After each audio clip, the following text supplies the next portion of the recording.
My name is George.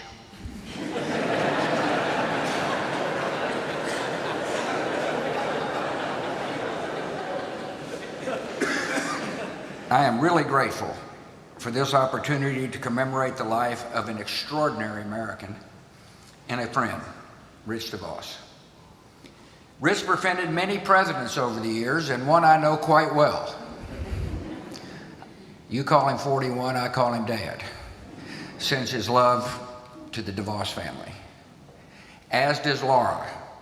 Sadly, she can't be here today, but she wanted me to make sure that I pass on her love as well. Rich was first and foremost a family man, and so I am pleased to be with his beloved children, grandchildren, and great-grandchildren.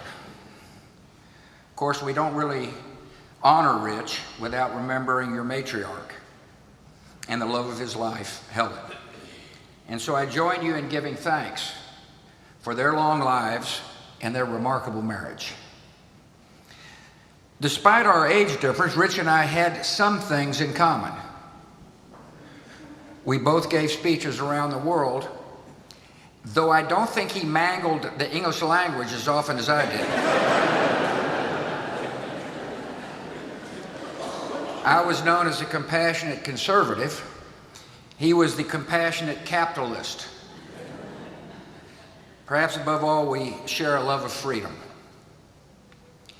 Rich once said, "I've always loved my country and consider myself a patriot. However, I've been criticized for speaking out so enthusiastically about freedom, free enterprise, and love of country." Something else we had in common. I appreciate the DeVos family, one of the great American families, for inviting me to reflect on Rich's love of freedom, his belief in the universal value of human freedom, and his recognition of the responsibilities that come with freedom. In preparing these remarks, I look back at my second inaugural address, decades ago it seems like. Here's what I said: America has a need of idealism and courage because we have essential work at home, the unfinished work of American freedom. In America's ideal of freedom, citizens find the dignity and security of economic independence instead of laboring on the edge of subsistence. In America's ideal of freedom, the public interest depends on private character, on integrity, and tolerance toward others, and the rule of conscience in our own lives. Our nation relies on men and women who look after a neighbor and surround the lost with love. I went on to ask, did our generation advance the cause of freedom? And did our character bring credit to that cause? Well, if this is the standard of good citizenship, Rich DeVos was gold. You have to wonder, where did that wellspring of freedom come from? Well, here's what he said. He said he credited his upbringing here in Grand Rapids. Rich was born to Dutch immigrants who were lured to liberty and the possibility of our country. He's a child of the Great Depression. His father lost his job, their family lost their house, but they never lost hopefulness. Rich's family was always steadfast in their belief in the promise of America. And so after World War II, Rich and J. Van Andel came up with a novel idea based on that promise. When we thought about owning our own business, Rich wrote, we thought the opportunity to do so was fundamental to America. We thought everyone who wanted to should be able to own their own business. My belief in free enterprise and my defense of free enterprise as the greatest economic engine the world has ever known was borne out daily as we watched our little business grow. He went on to say, a vacant floodplain in a tiny rural village began to rapidly sprout manufacturing plants, warehouses, and offices. Here was the overwhelming evidence of the power of free enterprise, something that even all my speeches and writings could never measure up to. What today is the Amway World Headquarters. As Amway grew, Rich always held firm in his conviction that our country must at all costs maintain and defend our freedoms.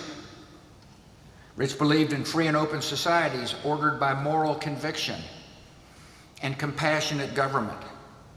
He believed in the economies that reward effort, communities that protect the weak, and the duties of nations to respect the dignity and rights of all. And he recognized that the desire of freedom is not a uniquely American value, but the inborn hope of all humanity. So Rich went around the world, in his words, selling America, promoting free enterprise, personal responsibility, and opportunity for all. And there was no finer salesman for American values than Rich DeVos. I remember visiting an Amway conference in China. A few years ago, the arena was filled with thousands of successful Amway entrepreneurs who were realizing the blessings and benefits of economic freedom. In selling America, Rich was really selling freedom for all and empowering people around the world. Rich understood that the gift of freedom came with responsibilities. He became not only a leader in business, but a leader in this community, in the church, and in our country. He always helped those who were less fortunate. The Gospel of Luke reminds us that of those whom much has been given, much shall be required. Rich lived out the gospel on a daily basis. I listened to Rich Selling America speech this week and was struck by the power of this passage.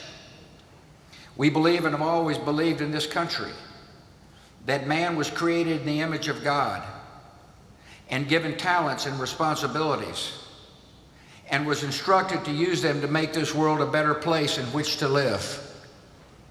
And you see, this is really the great thing of America. He went on to say this is where it contrasts with everything that other godless societies attempt to do. Because you see, at heart, we believe that man was created, and in him is a living spirit, that he's not just a bunch of dirt and clay put together for a few years until we bury him, but that he has a greater depth and responsibilities in that, and that is why we respect each other, and that is why we care for each other, and that is why we stand together and give thanks for the things we enjoy. Rich certainly was more than a bunch of dirt and clay. He had greater depth. He recognized his greater responsibilities. And that is why we stand together today and give thanks for Rich DeVos. His life is a testament to the promise of America and the blessings of freedom. We will miss him, and we will remember his life. And as we do so, we rejoice in his heavenly reunion with Helen and their audience with the Almighty. God bless.